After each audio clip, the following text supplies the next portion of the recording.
सबसे पहले क्लासिक्स जो उस पर है उससे अप्रोच कीजिए, उसके बाद जो डिबेट है उसको लेकर उस पर फोकस कीजिए। अब हम लोग राइटिंग वाले पार्ट पर आते हैं जो काफ़ी डिफ़िकल्ट होता है कि कभी कभी क्या होता है कि हम लोग लिटरेचर खूब पढ़ लेते हैं, और ख़ासकर अरुण जो हिंदी मीडियम के स्टूडेंट हैं, मैं हूँ खुद हूँ, मुझे पता है उनको, या इंग्लिश मीडियम में भी जो है जिनका ट्रेनिंग नहीं है राइटिंग का, इतना रोना आता है जब राइटिंग के लिए बैठते हैं। आप लगता है कि 10 आर्टिकल पढ़ लिए लेकिन 10 पेज नहीं लिख पा रहे हो आप।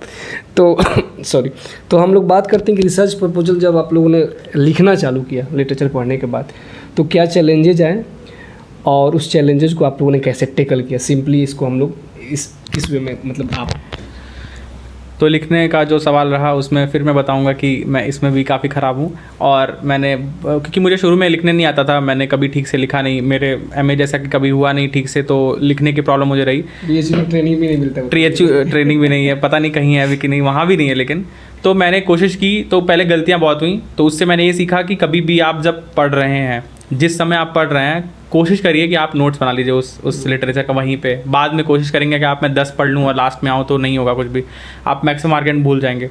और कोशिश करिए कि हमेशा जब पढ़ते रहें तो आप कहीं ना कहीं नोट करते रहें, कुछ ना कुछ आपको बहुत अलग अलग जगहों से याद आ रहा होगा कि अरे ये वहाँ ये हुआ था, वहाँ ये हुआ था, तो आप नोट करो उसको, क्योंकि आपको कुछ भी एक साथ बैठने पे याद नहीं आएगा। दूसरी चीज़ मैं बता दूं कि आप कभी भी सारा लेके तो नहीं बैठोगे पढ़ने के लिए, आप वो लिटरेचर देखो जिससे सबसे ज़्यादा चीज़ें आपको मिल सकती हैं काम की। क्योंकि आप प्रपोजल बनाने जाओगे तो उसमें आप एकदम थीसिस नहीं लिख दोगे ना, आपको लिमिटेड लिटरेचर भी तो लिमिटेड रखना है उसमें, तो आप बेस्ट जो हो सकता है ऑप्शन वो रखो। अब आपने अंडरस्टैंडिंग सबसे लेनी है, बट आपको लिखने के लिए जो यूज़ करना है और रेफरेंस जिसका देना है वो जिसमें से सबसे ज़्यादा आर्गूमेंट हो सके, जो कोर आपका बना रहा हो प्रपोजल, उसको यूज़ करो हमेशा। और डिबेट्स वगैरह सब कुछ एनालाइज करो, और थीमेटिक जो होता है, अगर अरुण आगे बता पाएंगे लिखने का तरीका क्या होता है, तो उसको कोशिश करो कि एकदम सीक्वेंस में ऐसा रखो कि आपको समझने में भी आसानी हो और प्रेजेंट करने में भी आपको आसानी हो। Okay, thank you Rahul. हाँ, तो राइटिंग प्रोसेस, जैसा कि राहुल ने कहा कि नोट मेकिंग बहुत ही क्रूशियल पार्ट है उसका, कि हम भूल जाते हैं। आप कितना भी आप सोचोगे कि हाँ मैं आर्टिकल पढ़ लूँगा, बाद में लिखते टाइम याद आ जाएगा, तो वो कभी नहीं आने वाला। खासकर कुछ आर्गूमेंट जो उस टाइम पे ही आते हैं, आप लिख लो। एंड इवन पीडीएफ, बहुत सारे पीडीएफ रीडर में साइड में जो जगह होती है, आप वहाँ पे भी नोट्स छोटे छोटे बना के, वो काफ़ी हेल्पफुल हो जाते हैं। एंड दूसरी चीज़ ये है कि आपको हर चीज़ के नोट्स भी नहीं बनाने हैं, लाइक कि आप नहीं तो आप नोट्स बनाने लगोगे तो सब कुछ ही लगेगा कि इंपॉर्टेंट है उस टाइम पे, कि ये भी लाइन इंपॉर्टेंट है। तो जो मैं क्या फॉलो करता हूँ, मेथड मैं करता हूँ कि जो हेडिंग्स होती हैं पीडीएफ में किसी भी लिटरेचर में, तो एक एक हेडिंग आप 3-4 पेज की लगभग होती हैं, आप पूरा पढ़ लो, फिर आप सोचो कि उसमें क्या एसेंस था उसका, सिर्फ एसेंस की बात, कोर आर्गूमेंट। कोई भी आर्टिकल पढ़ने से पहले आप उसका इंट्रोडक्शन, और थोड़ा ज़्यादा एफिशिएंट होना तो सीधे जाके कंक्लूजन भी पढ़ सकते हैं। उसके बाद आप ये फिगर आउट करो कि कोर आर्गूमेंट क्या है, क्योंकि सिर्फ एक आर्गूमेंट होता है, ज़्यादा से ज़्यादा 2 या तो एक ही कोर आर्गूमेंट होता है जो कि जिसके अराउंड वो लिटरेचर रिवॉल्व हो रहा है। अगर वो आपको समझ में आ रहा है, देन आपको क्लैरिटी आ जाएगी कि अप्रोच कैसे करना है इसको। फिर आपको पता कि किस बारे में बात होने वाली है, फिर आपको पता कि हाँ इस बारे में इस मेथड से बात हुई है, ये अप्रोचेस से बाद में डील। वो आप फिर जितना डेप्थ हो जाते जाओगे वो आपकी मर्ज़ी है, बट वो एसेंस होना ही। मान लीजिए कभी आपको आर्टिकल पता ही नहीं कि वो अंदर क्या कह रहा है, पढ़ते चले गए, फिर वो आपके लिए रेलेवेंट ही नहीं है। तो कोर आर्गूमेंट पता रहेगा तो आपके लिए ये ईजी रहेगा। देन आप उसी कोर आर्गूमेंट को अपने लिटरेचर रिव्यू में लिख सकते हैं। और सबसे ज़्यादा क्रूशियल पार्ट है रिसर्च प्रपोजल का, वो है लिटरेचर रिव्यू। एंड उससे ज़्यादा क्रूशियल है कि आपको ये ध्यान रखना है कि आप रिसर्च प्रपोजल लिख रहे हैं, ना कि एक आर्टिकल लिख रहे हैं। आर्टिकल में आंसर्स होते हैं उस प्रॉब्लम के, आपको आंसर्स नहीं लिखने हैं। I mean, आपको ऐसा ही प्रपोजल बनाना जिसके आंसर नहीं है, तभी वो प्रपोजल का उसका कोई मीनिंग रहेगा। ठीक है, आपको गैप पे फोकस करना है। लिटरेचर रिव्यू आप जो लिख रहे हो, आपको समराइज़ नहीं करना है, आपको एक डिबेट से स्टार्ट करना है कि हाँ एक्चुअली में उसका थोड़ा सा बैकग्राउंड लिखो, उसकी क्लासिक थेरीज क्या हैं, फिर मोस्टली उसके रिसेंट जो डिबेट्स क्या हैं। ठीक है, वो क्या क्वेश्चन है उस थीम का जो इतने सारे एकेडमिक वर्क से भी अभी तक सॉल्व नहीं हो पा रहा है, या फिर किस लेंस से नहीं हो पा रहा है। अब उसमें 2-3 चीज़ें हैं। एक तो होता है कि थेरेटिकल लिमिटेशंस भी होती हैं, वो थोड़ा सा ज़्यादा मुश्किल है ग्रैस्प करना आपको इस लेवल पे।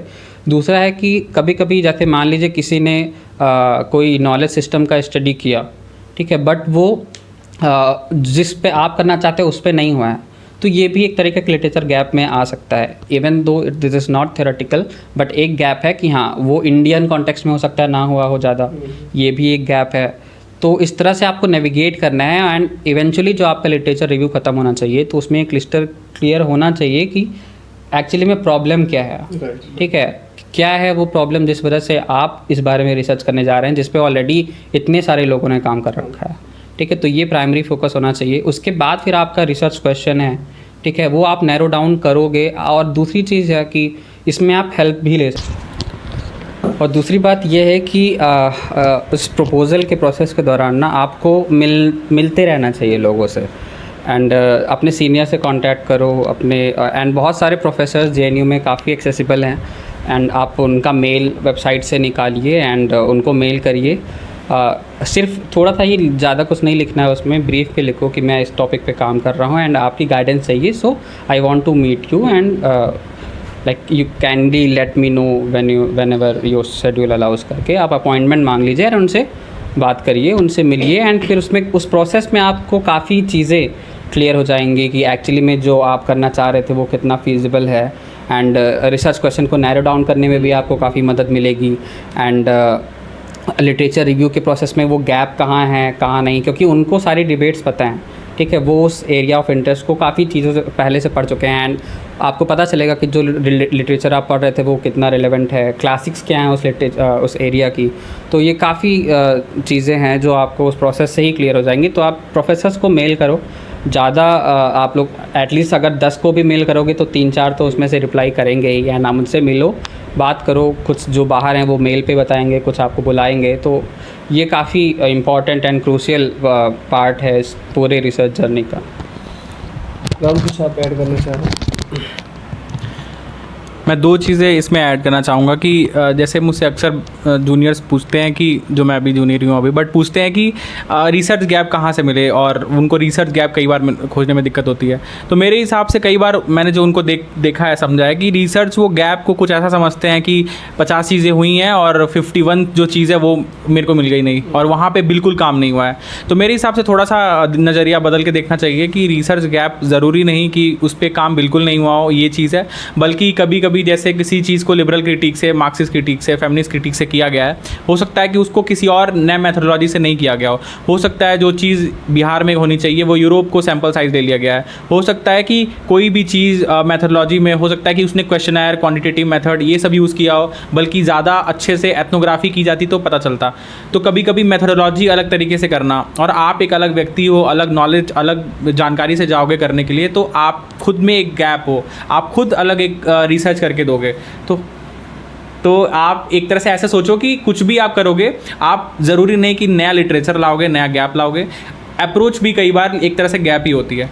दूसरी चीज़ है कि खोजने के लिए कि मेरे हिसाब से जैसा कि प्रोफेसर से मिलना चाहिए और मुझे लगता है कि सीनियर से भी मिलना चाहिए, तो ये ध्यान रखना चाहिए कि उनका एरिया आपसे मैच करे। अदरवाइज़ कई बार क्या होगा कि उनका अगर एरिया मैच नहीं करता है तो मे बी वो आपको थोड़ा सा डिस्करेज कर देंगे, या फिर हो सकता है उनको नहीं पता, वो इतना इंटरेस्ट ना दिखाएं और आप डिस्करेज हो जाओ उस चक्कर में। तो आप थोड़ा सा सिमिलर दिमाग वाले या सिमिलर एक तरह से टॉपिक वाले सीनियर से मिलो, ताकि आपको आपके टॉपिक का वो ज़्यादा बेटर आइडिया दे पाए।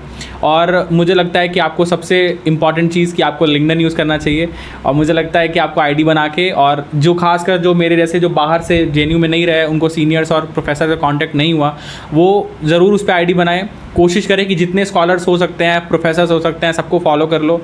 सबसे मेन चीज़ ये है कि आपको देखना है कि जो कॉन्फ्रेंसेज होती हैं ये सब आपको खूब अटेंड करना है, क्योंकि आपको डायरेक्ट क्लासेस में नहीं तो इस तरह से एक्सपोजर मिलेगा, एटलीस्ट आपको एक कनेक्शन मिलेगा। आप देखोगे कि आपको किस लैंग्वेज में वो लिख रहे हैं चीज़ों को, किस लैंग्वेज में वो पब्लिश करते हैं, कुछ पोस्ट डालते हैं, वो कॉन्फ्रेंसेज में क्या लैंग्वेज यूज़ करते हैं, क्योंकि आप व्हाट्सएप वाली देसी भाषा में जाके इंटरव्यू नहीं दोगे, आप प्रपोजल नहीं लिखोगे। तो आपको टेक्निकल भाषा जो एकेडमिक होती है, जो इस उम्र में मुझे लगता है इस क्लास में एमए करने के बाद आपको पता भी होना चाहिए, तो वो आपको वहाँ से सीखने को मिल सकता है। तो आप लिंक्डइन अच्छे से यूज़ कीजिए और अंधाधुन सबको मैसेज करिए, ईमेल करिए एक रिस्पेक्टफुली तरीके से, और आप वेट करिए, उनको परेशान मत कीजिए, वो भी बिजी होंगे अपनी लाइफ में। तो आपको ज़रूर मुझे लगता है कि 10 में से एटलीस्ट 2 ईमेल तो आएंगे, रिप्लाई आएंगे आपके टॉपिक पे, सजेशन पे, आपको टाइम देंगे वो, और कभी कभी एक का भी रिप्लाई आपका मतलब पूरा काम कर सकता है, पूरा आपका बेस्ट हो सकता है आपका वो जो चांस आपने लिया है। तो आप बिना किसी सोचे हुए आप हेल्प लीजिए सबसे। ये एकेडमिक्स बिना हेल्प के अकेले रूम में बैठ के नहीं होने वाला, तो आप हेल्प लीजिए सबसे। अब हम लोग एडमिशन प्रोसेस की बात करते हैं, और आप जैसे दोनों जानते हैं कि इस बार एडमिशन प्रोसेस भी चेंज हुआ है जेएनयू का, और यूजीसी ने कुछ चेंजेस किए हैं। तो खासकर जेएनयू के कंटेक्स्ट में हम लोग बात करेंगे अरुण, कि आप ही से शुरुआत करते हैं कि एडमिशन प्रोसेस को लेकर क्या सावधानी बरतनी चाहिए।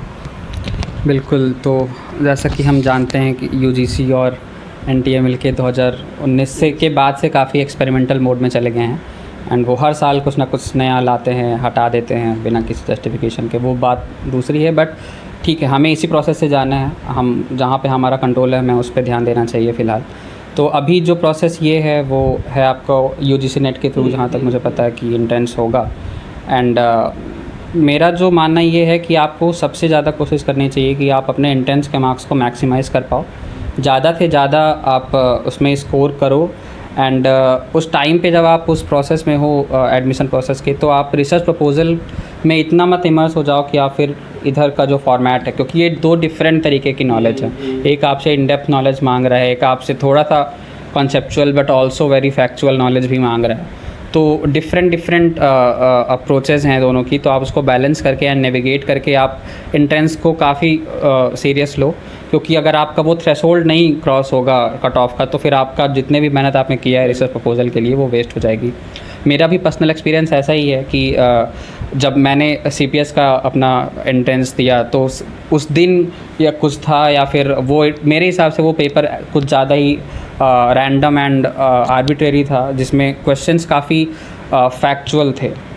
ठीक है, तो मेरा वहाँ पे सीपीएस में जो मेरा मेन टारगेट था, एंड मुझे लगता है कि जो भी पॉलिटिकल साइंस दे रहा है जेएनयू में, उनका सबका मेन टारगेट सीपीएस ही होता है। तो वहाँ पे मेरा कट ऑफ क्लियर नहीं हुआ। बट जो दूसरा एग्ज़ाम था सीसीपीपीटी का, उसमें क्वेश्चंस काफ़ी मुझे कॉन्सेप्चुअल लगे एंड काफ़ी उनमें डेप्थ थी, तो उसमें मेरा काफ़ी अच्छा हुआ एंड मुझे लगता है कि उसमें हाईएस्ट मार्क्स थे मेरे।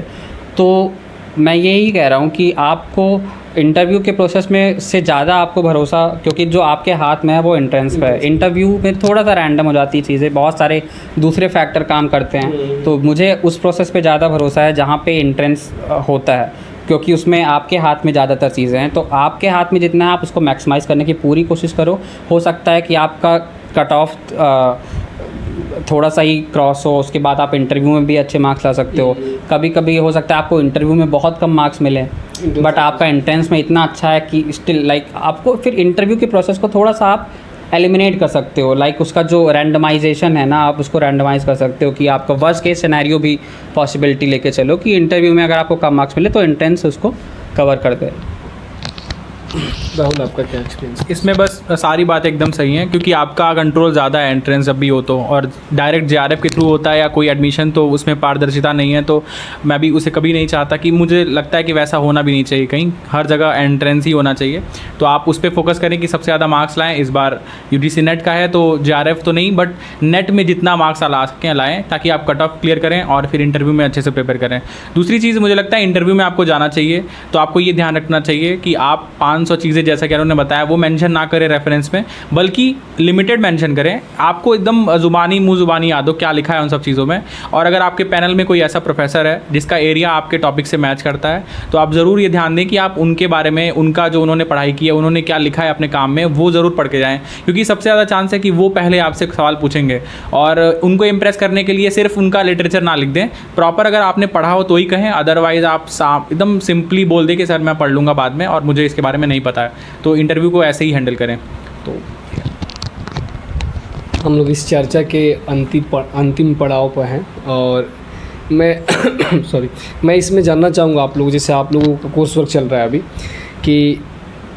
कि सबसे यूनिक चीज़ आप लोगों के सेंटर का जो है उसके बारे में आप लोग बताइए। अगर यहाँ पीएचडी करना चाह रहा है तो एक हम जानना भी चाहते हैं कि हम जिस सेंटर में जाना चाह रहे हैं वहाँ रिसर्च को लेकर क्या यूनिकनेस है, तो उसके बारे में थोड़ा सा बताइए। और दूसरा कि जैसे आप सभी जानते हैं कि एक नया ट्रेंड चल रहा है कि पीएचडी में यूपीएससी करना चाह रहे हैं, तो अगर कोई यूपीएससी करना चाह रहा है तो आपके सेंटर में उसको आना चाहिए या नहीं आना चाहिए? अरुण, आपसे शुरुआत करते हैं। तो पहला क्वेश्चन कि हमारे सेंटर की यूनिकनेस क्या है, तो काफ़ी यूनिक सेंटर है। एंड एक फैक्ट है कि अभी तक हमें और राहुल को सुपरवाइज़र्स अलॉट नहीं हुए हैं, तो ये भी मुझे लगता है कि काफ़ी यूनिक कैरेक्टरिस्टिक है। हमारे सेंटर तक ही ये लिमिटेड है, या फिर बहुत कम ही सेंटर है, क्योंकि बाकी मेरे दोस्तों का अलॉट होगा सुपरवाइज़र। बट इसके पीछे रैशनल ये है कि आप स्टूडेंट्स को इनफ टाइम देना चाह रहे हैं। वो सेंटर अपने स्टूडेंट्स को एटलीस्ट वो फ्रीडम दे रहा है कि आप 1 साल तक जब तक ये कोर्स वर्क का टाइम चल रहा है आप उसमें अपना एक्सपेरिमेंट मोड में जा सकते हैं। एक्सपेरिमेंट मोड में जाएं और दूसरे अलग अलग फैकल्टी से आप बिल्कुल आप इंगेज करें। आप उस प्रोसेस के दौरान हो सकता है कोई कोर्स आपको इतना इंटरेस्टिंग लगे या फिर आपको उसमें जाने का मन करे, तो वो भी एक स्कोप रहता है। एंड बहुत ये मिसकंसेप्शन भी है लोगों का कि आप जो प्रपोज़ल लेके जा रहे हैं वो चेंज नहीं होगा कभी। तो ये सेंटर की ये फ्लेक्सिबिलिटी है कि आप एटलीस्ट 1.5 साल तक पहला दूसरा जो सेमेस्टर है वो कोर्स वर्क का है। 3rd सेमेस्टर जो होता है वहाँ पे आपका एक फॉर्मल प्रेजेंटेशन होती है 3rd सेमेस्टर में। उसके बाद फिर आपको सुपरवाइज़र हमारे यहाँ अलॉट होते हैं।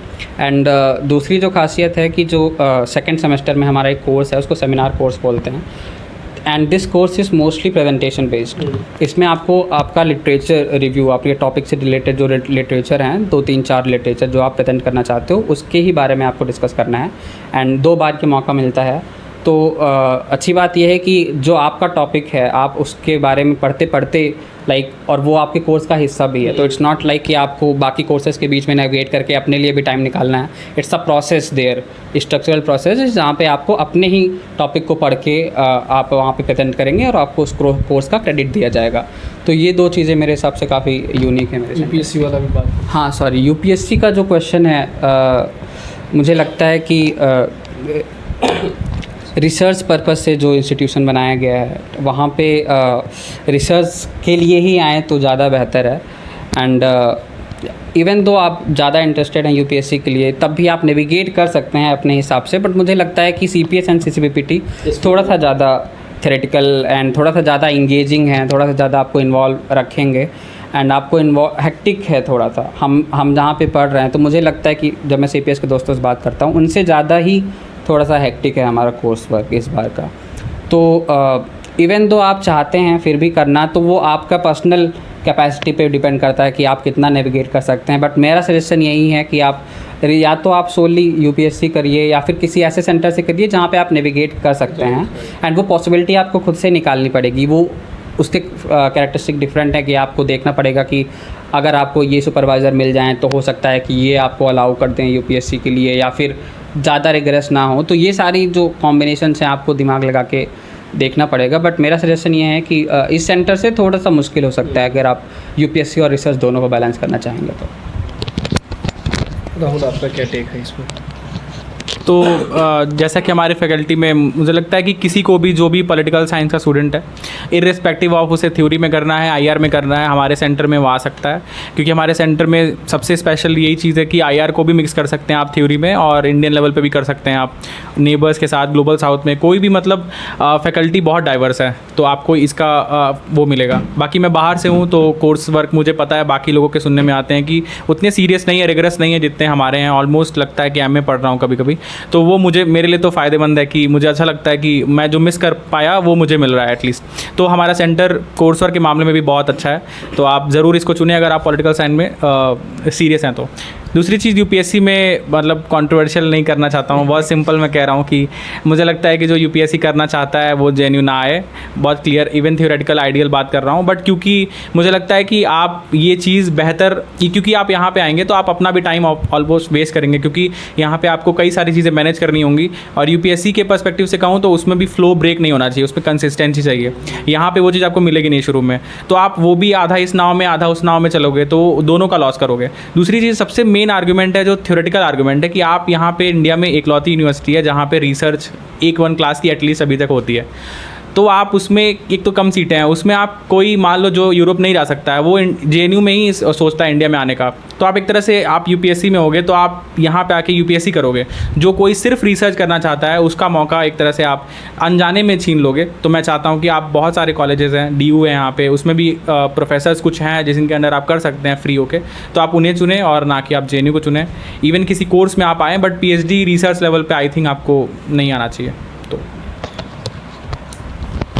जैसे यूपीएससी एस्पिरेंट्स हैं और हो सकता है कि अरुण और जो राहुल ने एक स्पेसिफिक कंटेक्स्ट में हम लोग बोल रहे हैं और जैसे अरुण ने मेंशन भी किया कि आपकी कैपेसिटी के ऊपर डिपेंड करता है कि आपका सुपरवाइजर कौन है और सेंटर कौन है। लेकिन comparative politics and political theory and centre for political studies, यहाँ पर स्कोप काफ़ी कम है और हम लोग उसी कंटेक्स्ट में बात कर रहे थे। हो सकता है कि एसआईएस के कुछ सेंटर हों जहाँ पर आपके सुपरवाइज़र अलाउ कर देते हैं कि हाँ जाकर कीजिए आप, और आपसे नहीं पूछते हैं। तो डिपेंड करता है, कंटेक्चुअल है। तो हम लोग कंटेक्स्ट में आपके इस पॉइंट को हम लोग रखने की कोशिश कर रहे थे आप लोगों के सामने, कि खासकर बहुत यूपीएससी के स्टूडेंट अप्रोच करते हैं कि जेएनयू में अगर पीएचडी कर रहे हैं तो हम लोग अपना यूपीएससी जो तैयारी है उसको कंटिन्यू कर पाएंगे या नहीं कर पाएंगे। तो मैंने तीनों लोगों ने कोशिश किया कि उस पॉइंट को एड्रेस किया जाए, और एक काफ़ी शानदार मेरे हिसाब से चर्चा रहा और आप लोगों के लिए काफ़ी हेल्पफुल रहेगा, आशा करते हैं ऐसे हम लोग। और आप सभी से निवेदन है कि जो भी दोस्त, खासकर जिन लोगों ने मास्टर्स कर लिया है और जो पीएचडी एडमिशन प्रोसेस से गुजर रहे हैं और जिनके पास इन्फॉर्मेशन नहीं है और कन्फ्यूजन है या चैलेंजेस फेस कर रहे हैं रिसर्च प्रपोजल को लेकर, रिसर्च प्रॉब्लम को लेकर, उनके साथ वीडियो को ज़रूर शेयर कीजिए। आप लोगों का भी बहुत बहुत धन्यवाद कि आप लोगों ने अपना समय दिया। और हम लोग का बस पर्पस यही होता है कि इस चैनल के माध्यम से कि जो भी दोस्त जो जेएनयू में एडमिशन लेना चाह रहे हैं या डीयू में एडमिशन लेना चाह रहे हैं, कि थोड़ा सा उनको क्लियरिटी आए कि हाँ क्या क्या प्रोसेस है और कैसे उस प्रोसेस से गुजरना है। और मेरे हिसाब से आज की जो चर्चा थी उसमें काफ़ी सजेशन आया। आप लोग उसमें अगर कुछ पॉइंट को भी अगर आप सही से कंसीडर कीजिएगा, डेफिनेटली आप लोगों के लिए हेल्पफुल होगा। बहुत बहुत धन्यवाद।